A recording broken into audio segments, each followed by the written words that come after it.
Traders, stock market is all about probabilities and trading is all about risk management.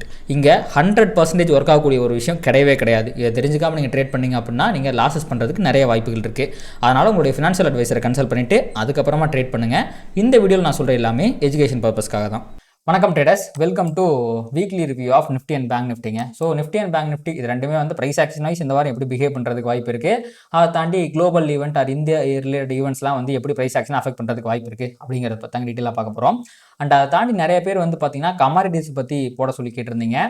அதன் காரணமாக இந்த weekly வீடியோவில் வந்து பார்த்தீங்கன்னா நான் வந்து க்ரூட் ஆயில் அண்ட் கோல்டு இது ரெண்டு பற்றியுமே வந்து பார்த்தீங்கன்னா அனலைஸ் பண்ண போகிறேன். சப்போஸ் உங்களுக்கு அது டெய்லி வீடியோவில் வேணும் அப்படின்னா கண்டிப்பாக கீழே கமெண்ட் பண்ணுங்கள், அதை பற்றியுமே டெய்லியுமே நம்ம பேசுவோங்க. ஸோ ஃபஸ்ட்டு வந்து பார்த்தீங்கன்னா நம்ம நிஃப்டியிலேருந்தே ஆரம்பிச்சிடலாங்க. முதல்ல வழக்கம் போல் நிஃப்டியில் மந்த்லி டைம் ஃப்ரேமுக்கு போயிடலாம். ஸோ மந்த்லி டைம் ஃப்ரேமில் கண்டிப்பாக நிஃப்டி வந்து பார்த்திங்கன்னா பயங்கர புல்லிஷாக இருக்கிறது. ஹையர் ஹை போட்டு தான் வந்து பார்த்திங்கன்னா மார்க்கெட் வந்து மேலே போயிட்டுருக்கு. ஸோ தொடர்ந்து ஒரு 2 மாதம் பேரிஷாக இருந்துச்சு. பட் ஸ்டில் அகைன் வந்து பார்த்திங்கன்னா ஒரு புல்லிஷ் பாதைக்கு திரும்பி விட்டது என்றே நாம் கூறலாங்க. ஸோ எப்போ வந்து நிஃப்டி பேரிஷ் ஆகும் அப்படின்னா உங்களுக்கு வந்து மினிமம் இந்த இடத்துல ஒரு ஃபேர் வேல்யூ கேப் இருக்குது பார்த்தீங்களா, இந்த 862 23,862 தான்னா தான் மந்த்லி டைம் ஃப்ரேமில் நிஃப்டி பேரிஷ் ஆகுது. அது வரைக்கும் அது புல்லிஷாகத்தான் இருக்க போகிறது என்பதை நாம் கவனத்தில் எடுத்துக்கொள்ள வேண்டும். அண்ட் வீக்லி டைம் ஃப்ரேம் பொறுத்த வரைக்கும் பயங்கர புல்லிஷாக இருக்குது. தொடர்ந்து 3 வாரங்கள் வந்து பார்த்திங்கன்னா நிஃப்டி புல்லிஷாக க்ளோஸ் வச்சுருக்குங்க. இது ரொம்ப ஒரு ரேரான ஈவெண்ட். ஏன்னா தொடர்ந்து 3 வாரங்கள் வந்து நிஃப்டி பார்த்தீங்க அப்படின்னா வருஷத்துக்கு ஒரு டைம் இல்லைனா 2 டைம் மட்டும்தான் புல்லிஷாக க்ளோஸ் வைக்கும். அந்த அளவுக்கு வந்து பார்த்திங்கன்னா ஒரு ரேரான ப்ரைஸ் ஆக்ஷன் பேட்டர்ன் இது.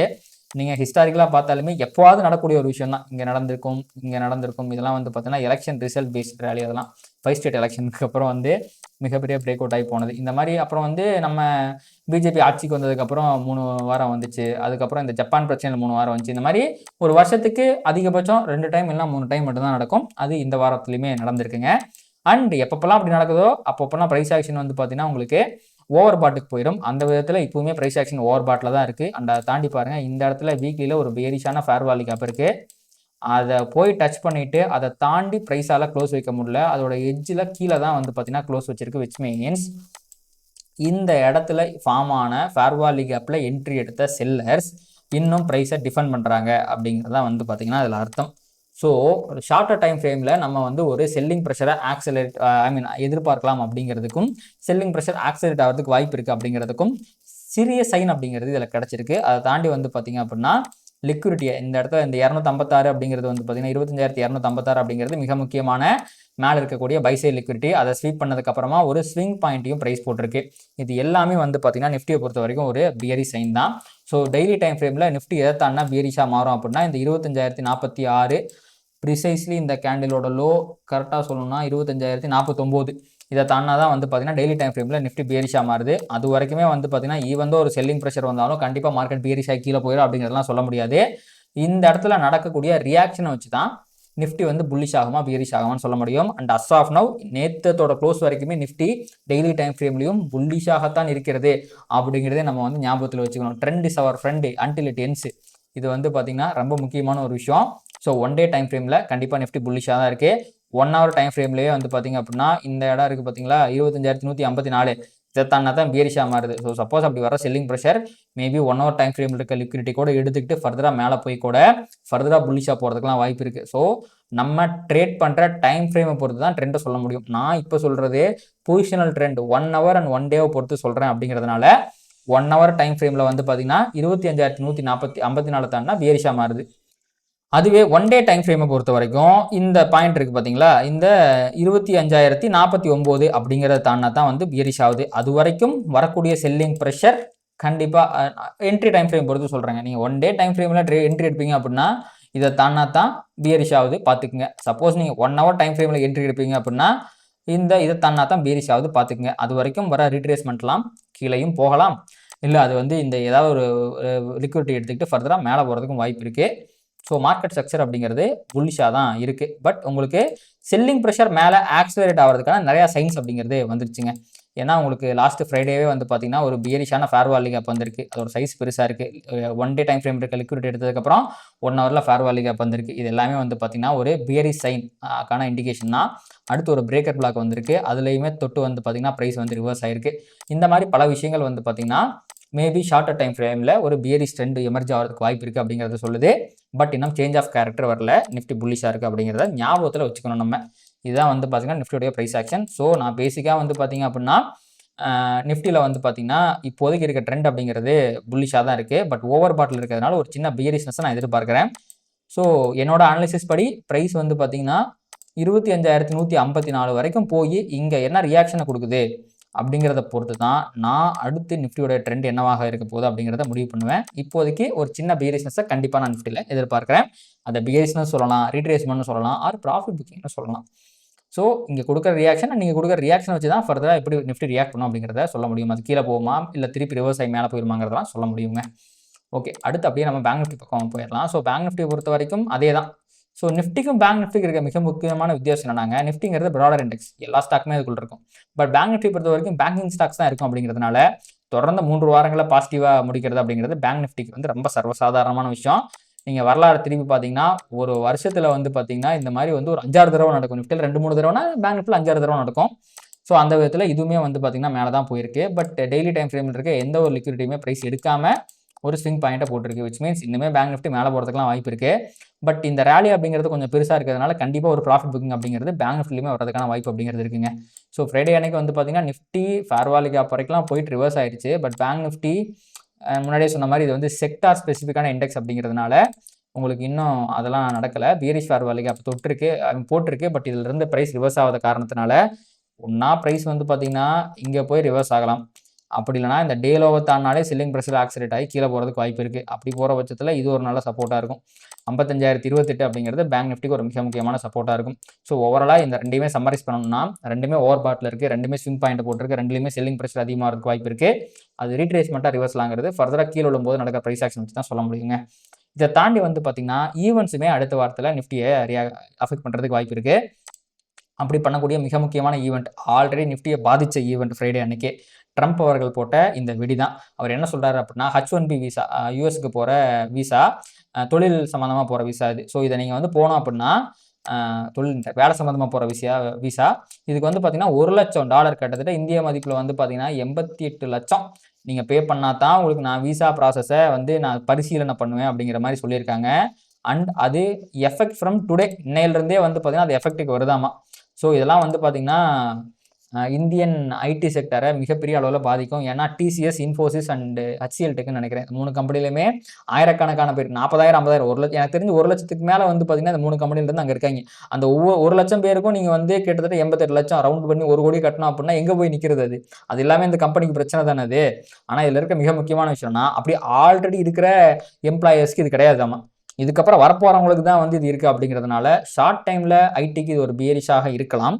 ஆனால் லாங்கர் டைமில் அது பெருசாக பாதிக்காது. ஏன்னா ஆல்ரெடி அங்கே போயிட்டாங்க. இதுக்கப்புறம் இதுக்கு ஆல்டர்னேட்டிவ் ஏதாவது ஒன்று பண்ணிக்கலாம். யூஎஸ்க்கு போகாமல் வேறு நாட்டுக்கு அவங்கள வந்து அனுப்பலாம். இல்லைனா வந்து இந்தியாவில் ஒரு ஃபேக்ட்ரி இன்னொரு பிரான்ச்சை போட்டு இங்கேருந்து நடத்தலாம். ஐடிங்கிறதே உங்களுக்கு வந்து பார்த்திங்கன்னா கொஞ்சம் ஆன்லைன்லேயே வேலை செய்யக்கூடிய ஒரு விஷயம் தான். ஆஃபீஸ் போகணும்லாம் இல்லை, கொரோனா வந்ததுக்கப்புறம் ஒர்க் ஃப்ரம் ஹோம்லாம் பழகிட்டாங்க. அதனால் இது லாங்கர் டைம் ஃப்ரேமில் ஒரு 6 மாத காலகட்டத்தில் கண்டிப்பாக இந்தியாவை பெருசாக பாதிக்காது. பட் ஷார்ட் டைம் ஃப்ரேமில் அது ஒரு பியரிஷாக இருக்குது. இன்னும் ஐடிக்கு டேரிஃபை எது இன்க்ரீஸ் பண்ணிட்டா என்ன பண்ணுறது அப்படிங்கிற மாதிரி ஏதாவது ஒரு செல்லிங் ப்ரெஷர் வரதுக்கு வாய்ப்பு இருக்குது. அண்ட் ஆல்ரெடி வந்து பார்த்திங்கன்னா அது ஃப்ரைடே அன்றைக்கி ஏடிஆரில் ரிஃப்ளெக்ட் ஆயிடுச்சு. இன்ஃபோசிஸ் ஆகட்டும், விப்ரோ ஆகட்டும், ரெண்டுமே வந்து பார்த்திங்கன்னா பியரிஷாக ரியாக்ட் பண்ணியிருக்கு.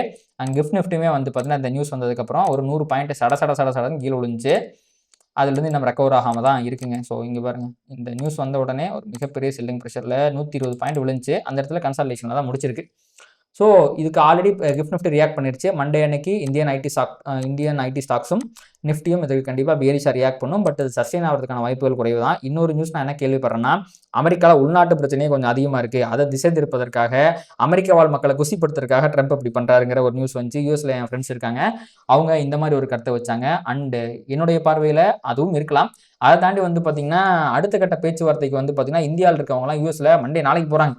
அப்போது அவங்க வரும்போது நீங்கள் பேச்சுவார்த்தையில் எங்களோட கை, அதாவது அமெரிக்காவோட கை ஓங்கி இருக்கணும் அப்படின்னா அதுக்கு முன்னாடியே உங்களை நான் ப்ரெஷரில் போட்டேன்.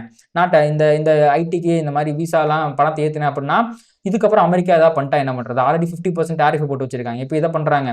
நான் ஒழுங்காக நெகோஷியேட் வந்து நான் கொஞ்சம் டஃபாக நெகோஷியேட் பண்ணிட்டேன், அதெல்லாம் முடியாதுங்கிற மாதிரி எதாவது பேசினேன்னா திருப்பி வேறு ஏதாவது வந்து ட்ரம்ப் பண்ணுறதுக்கு வாய்ப்பு இருக்குது. அது இந்தியன் எக்கனாமி பாதிக்கிறதுக்கு வாய்ப்பு இருக்குது. அதனால் கொஞ்சம் நம்ம அடங்கி போகலாம் அப்படிங்கிற மாதிரியான ஒரு முடிவை இந்திய அதிகாரிகள் எடுக்கிறதுக்கு ட்ரம்ப் வந்து ஒரு பிளானை போடுறாரோ, மாஸ்டர் மைண்டாக ஒரு விஷயத்த பண்ணியிருக்கிறாரோ அப்படிங்கிற மாதிரியும் நான் வந்து யோசிக்கிறேன். அதுக்கான வாய்ப்புகளும் இருக்குது. இது வந்து பார்த்திங்கன்னா பாலிடிக்ஸ். அண்ட் என்னை பொறுத்த வரைக்கும் உக்ரைன் ரஷ்யா வார் தான் இது எல்லாத்துக்குமே காரணம். அது முடியாமல் ட்ரம்ப் இந்த மாதிரி இந்தியாவை ப்ரெஷரில் போடுறதுக்கு அதிகமான வேலைகளை பார்ப்பாரு. அடிக்கடி ஒரு பிட்டை வேற போடுவார். மேரா மித்ரா ஹே, இந்தியா ஹே, எனக்கு ஃப்ரெண்டு ஹே அப்படின்லாம் சொல்லுவார். அப்படி சொல்லிட்டும் அவர் வந்து பார்த்திங்கன்னா இந்த மாதிரி சில வேலைகளை பண்ணத்தான் செய்வார் திரு ட்ரம்ப் அவர்கள். அதன் காரணமாக ஒயிட் ஹவுஸில் வந்து வர்ற எல்லா நியூஸையுமே நம்ம அடுத்த வாரம் கவனிக்கணும். ஏதாவது வந்து வெடிகுண்டை தூக்கி போடுறாரா, இல்லை குசிப்படுத்துகிற மாதிரி ஏதாவது இந்தியாவால் மக்களை குசிப்படுத்துகிற மாதிரி ஏதாவது நியூஸை விடுறாரா அப்படிங்கிறத பார்க்கணும். ஸோ ட்ரம்ப்பு எப்போ என்ன செய்வாருன்னு நமக்கும் தெரியாது, ஏன் அது அவருக்கே தெரியாது. அதனால் ஒயிட் ஹவுஸ் நியூஸை நம்ம ஃபாலோ பண்ணால் அது பண்ணியே ஆகணும். அது இந்தியன் மார்க்கெட்டை கண்டிப்பாக அஃபெக்ட் பண்ணுறதுக்கு வாய்ப்பு இருக்குது. அதை தாண்டி வந்து பார்த்திங்கன்னா அடுத்த வாரத்தில் இருக்க முக்கியமான டேட்டா அப்படின்னா டியூஸ்டே அன்றைக்கி வந்து பார்த்திங்கன்னா சர்வீஸ் பிஎம்ஐ, மேனுஃபேக்சரிங் பிஎம்ஐ இந்தியாவுக்கும் வருது, யூஎஸ்க்கும் வருது. இது இந்தியாவை பொறுத்த வரைக்கும் இந்தியா அப்படிங்கிறது ஒரு மேனுஃபேக்சரிங் எக்கானமி, அதனால் மேனுஃபேக்சரிங் பிஎம்ஐ பார்க்கணும். யூஎஸை பொறுத்த வரைக்கும் அது சர்வீஸ் எக்கானமி, அதனால் சர்வீஸ் பிஎம்ஐ பார்க்கணும். இது ரெண்டுமே வந்து நம்ம மார்க்கெட்டில் விளைவுகளை ஏற்படுத்துறது வாய்ப்பு இருக்குது. வெனஸ்டே அன்னைக்கு ஹோம் சேல்ஸ் வருது. இது மிக முக்கியமான டேட்டா கிடையாது. ஆனால் தேர்ஸ்டே அன்னைக்கு வந்து பார்த்தீங்கன்னா யூஎஸோட ஜிடிபி வருது, ஜாப்லெஸ் கிளைம்ஸ் வருது. இது ரெண்டுமே மிக முக்கியமான டேட்டா தான். அண்ட் ஃப்ரைடே பொறுத்த வரைக்கும் அந்த பிசிஇ இண்டெக்ஸ், அதோட இண்டெக்ஸ் வருது. இது வந்து ஒரு 30% மார்க்கெட்டை அஃபெக்ட் பண்ணக்கூடிய ஒரு டேட்டா. அப்போ ரொம்ப முக்கியமானனா டியூஸ்டே வரக்கூடிய இந்தியாவுடைய மேனுஃபேக்சரிங் பிஎம்ஐ அண்ட் யூஎஸோட service PMI, followed by Thursday வரக்கூடிய ஜிடிபி அண்ட் ஜாப்லெஸ் கிளைம்ஸ். இது ரெண்டும் ரொம்ப முக்கியமான ஈவெண்ட்டு. இந்த பிசி இண்டெக்ஸ் அப்படிங்கிறது ஒரு சின்ன ஈவெண்ட், யூஎஸில் நடக்கக்கூடிய சின்ன ஈவெண்ட். இதெல்லாம் தான் வந்து மிக முக்கியமான ஈவெண்ட்ஸாக இருக்குங்க. ஸோ இதுதான் வந்து பார்த்தீங்கன்னா நிஃப்டி அண்ட் பேங்க் நிஃப்டியை பொறுத்த வரைக்கும் அடுத்த வாரத்துக்கான ப்ரிவ்யூ. இப்போ நம்ம அப்படியே அடுத்த இண்டெக்ஸுக்கும் போயிடலாம். முதல்ல வந்து நம்ம கோல்டை பற்றி பார்த்துடலாங்க. ஸோ கோல்டை பொறுத்த வரைக்கும் ஒரு மிகப்பெரிய அப் ட்ரெண்டில் கோல்டு இருக்குது. நிஃப்டியில் நான் ஒரு வாரமாக உங்களுக்கு சொல்லியிருப்பேன், ப்ரைஸ் எப்பவுமே லிக்விடிட்டி எடுக்காமல் போச்சு அப்படின்னா இருக்கிறதுக்காக கீழே வரும் அப்படின்ட்டு. ஒவ்வொரு இண்டெக்ஸுக்கும் ஒரு தன்மை இருக்குங்க. அதே மாதிரி கோல்டுக்கும் ஒரு தன்மை இருக்குது. கோல்டில் இந்த மாதிரி ஒரு ரேலி, மிகப்பெரிய ரேலி, லிக்விடிட்டியே இல்லாமல் வரதெல்லாம் ரொம்ப சாதாரணமான விஷயம். As per the back testing இந்த மாதிரி நான் பல நிகழ்வுகளை பார்த்துருக்கேன். லிக்விடிட்டியே எடுக்காமல் அவன் பாட்டுக்கு போயிட்டே இருப்பான். கொஞ்சம் கன்சால்டேஷன் ஆகிட்டு இந்த டைம் கரெக்ஷனே வந்து பார்த்தீங்கன்னா ரொம்ப கம்மியாக தான் இருக்கும். திருப்பி ஒரு அப் ட்ரெண்டில் வெறித்தனமாக மேலே போயிடுவான். ஸோ இதனுடைய தன்மை அப்படிங்கிறது அப்படி தான். ஸோ இந்த மாதிரி ப்ரைஸை வெறித்தனமாக மூவ் பண்ணுறதுக்கு கோல்டுக்கு அவ்வளோ பெரிய லிக்விடிட்டிலாம் தேவையில்லை. அந்த விதத்தில் கோல்டு பயங்கரமான ஒரு புல்லிஷ் ட்ரெண்டில் இருக்குங்க. 1 hour டைம் ஃப்ரேமில் வந்து பார்த்தீங்கன்னா இங்கே பாருங்கள், இது ஒரு முக்கியமான லிக்விடிட்டி. நான் நினச்சேன், என்னோட எதிர்பார்ப்பு என்னன்னா, இவ்வளோ பெரிய ரேலி போனதுக்கு இங்கேருந்து வந்து ஒரு சேஞ்ச் ஆஃப் கேரக்டர் வந்தால் ஷார்ட் போகலான்னு நினச்சேன். அவன் என்ன பண்ணான்னா, அவன் பாட்டுக்கு இங்கேருந்து லிக்விடிட்டி படித்து திருப்பி மேலே போக ஆரம்பிச்சிட்டான். ஸோ ட்ரெண்ட் அப்படிங்கிறது பயங்கர புல்லிஷாக இருக்குங்க. ஸோ 1 hour டைம் ஃப்ரேமில் இப்போதைக்கு இந்த லோ இருக்குது பார்த்தீங்களா, 3628. இதைத்தானா தான் பேரிஷ் ஆகும். அண்ட் அது வரைக்குமே வந்து பார்த்தீங்கன்னா கோல்டு புல்லிஷாக இருக்கிறதுக்கு தான் வாய்ப்பு இருக்குது. என்னன்னா கோல்டு வந்து நான் 79,000 80,000 இந்தியாவில் பார்த்தேன், இங்கே வந்து 3600 சார்ட் இருக்கேன்னு பார்த்தீங்கன்னா, இது வந்து XAU USDயோட சார்ட்டு, கோல்டுக்கு எதிரான US டாலரில் அதோட சார்ட்டு. இங்கே என்ன ப்ரைஸ் ஆக்ஷன் நடக்குதோ அதே ப்ரைஸ் ஆக்ஷன் தான் கமாடிட்டியில் நீங்கள் பார்க்குற கோல்டு ஃபியூச்சர்ஸ்லையுமே நடக்கும். இது வந்து பார்த்தீங்கன்னா பேசிக் சார்ட்டு. ஸோ இதுதான் முக்கியமான சார்ட் அப்படிங்கிறதால இதை தான் வந்து ரெஃபரன்ஸுக்கு எடுத்துப்பேன். அதன் காரணமாக தான் இதில் அனலைஸ் பண்ணுறேன். இங்கே இருக்க ப்ரைஸ் ஆக்ஷனும் அங்கே இருக்க ப்ரைஸ் ஆக்ஷனும் நீங்கள் கம்பேர் பண்ணி பார்த்தீங்கன்னா ஒரே மாதிரி தாங்க இருக்கும். ஸோ அந்த விதத்தில் கோல்டு பயங்கர புல்லிஷாக இருக்குது. ஃபர்தராக அந்த புல்லிஷ்னஸ் அதிகமாக மேலே போகிறதுக்கு வாய்ப்பு இருக்குது. இந்த ஹை அப்படிங்கிறது பிரேக் ஆச்சுன்னா ஃபர்தராக மேலே போகும். இந்த லோ அப்படிங்கிறது பிரேக் ஆச்சுன்னா ஃபர்தராக கீழே போகும்.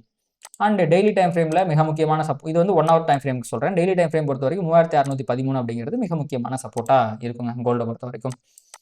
அடுத்து வந்து பார்த்திங்கன்னா அப்படியே நம்ம க்ரூட் ஆயிலை பற்றி பார்த்துடலாம். ஸோ க்ரூட் ஆயில் அப்படிங்கிறது கோல்டுக்கு நேர் ஆப்போசிட்டாக கொஞ்சம் பேரிஷாக இருக்குங்க. ஸோ 1 hour டைம் ஃப்ரேம்லேயே வந்து பார்த்திங்கன்னா PO3 பேட்டர்ன் இருக்குது பார்த்தீங்களா, அக்குமுலேஷன், மேனிப்புலேஷன், டிஸ்ட்ரிபியூஷன். அந்த ஃபேஸில் வந்து பார்த்திங்கன்னா ப்ரைஸ் வந்து கீழே போயிட்டுருக்கு. சப்போஸ் உங்களுக்கு இந்த PO3 பற்றி இன்னும் தெரியல அப்படின்னா BDT ஆப்பில் இதை பற்றின வீடியோஸ் இருக்குது.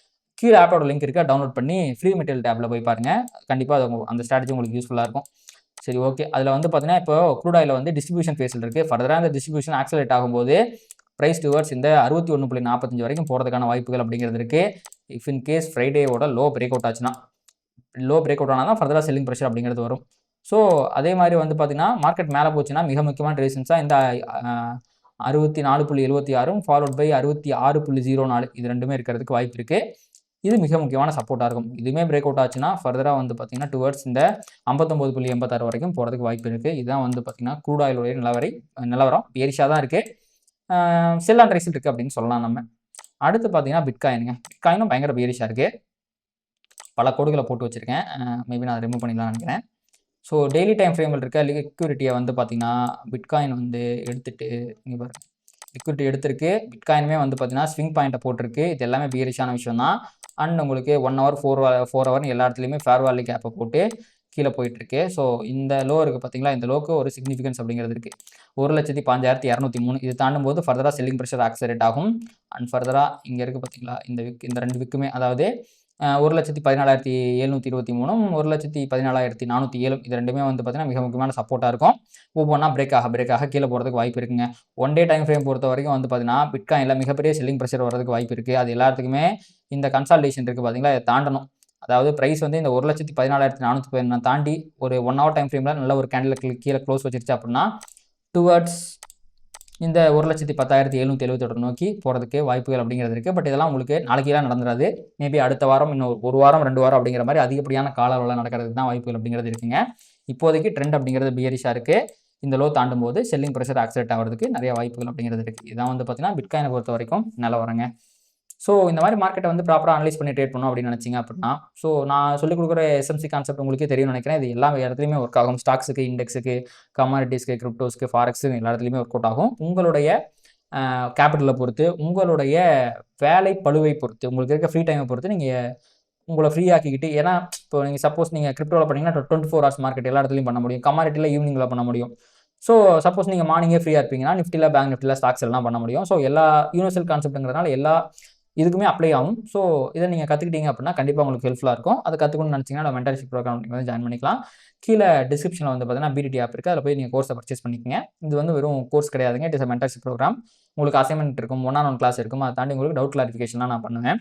இன்ட்ரெஸ்ட்னா கீழே ஆப்பை செக் பண்ணி பாருங்கள். அண்ட் அதை தாண்டி இந்த வீடியோ உங்களுக்கு பிடிச்சிருக்கு அப்படின்னா அதை லைக் பண்ணுங்கள், கமெண்ட் பண்ணுங்கள், ட்ரேட் பண்ணுற மற்றவங்களுக்கும் ஷேர் பண்ணுங்கள். அது யூடியூப் அல்காரிதம் ட்ரிகர் பண்ணி நம்ம நிறைய பார்வையாளர் நம்ம சேனலுக்கு கொண்டு வந்து சேர்க்கும். நன்றி.